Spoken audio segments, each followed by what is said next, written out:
Brace Lord. எல்லாம் எப்படி இருக்கிறீங்க? நல்லா இருக்கிறீங்களா? சரி, உயர இருந்து ரொம்ப வேறு லெவலில் இருந்து திடீர்னு ஆரம்பத்துலேருந்து ஆரம்பிக்கிற மாதிரி இருக்குதுன்னா உங்களுக்கு இந்த மெசேஜ் உங்களுக்கு தான்.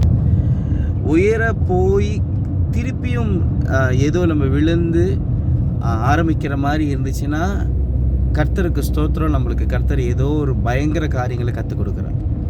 அல்லேலூயா. கர்த்தருடைய கரம் எப்போதுமே நம்ம மேலே இருக்கும். சில நேரம் நம்ம எழும்புவதும் கீழே விழுவதும் நம்மளுடைய செயல்களாக இருக்கும், இல்லை நம்ம சில நேரத்தில் நம்ம செய்கிற தப்பிதங்களாக இருக்கும், இல்லை சில ஆட்களை நம்மளுடைய வாழ்க்கையில் நம்ம சேர்த்ததுனால இருக்கும். ஆனால் இன்றைக்கி நான் ஒன்று சொல்கிறேன், அனுபவ ரீதியாக சொல்கிறேன்.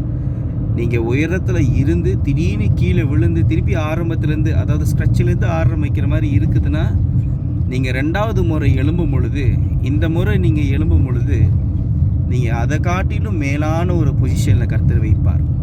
அல்லேலூயா.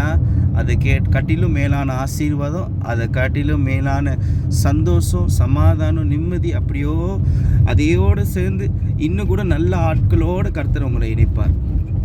எது குறித்தும் கவலைப்படாதீங்க. நீங்கள் ஆரம்பத்துலேருந்து ஆரம்பிக்கிறீங்களா இல்லை நடுவுலேருந்து ஆரம்பிக்கிறீங்களான்னு முக்கியம் இல்லை. எப்போ ஆரம்பிக்கும் போதும் கர்த்தரோடு ஆரம்பிக்கணுமா இல்லையான்னு தான் முக்கியம். கர்த்தர் உங்களை ஆசீர்வதிப்பார். God bless you all.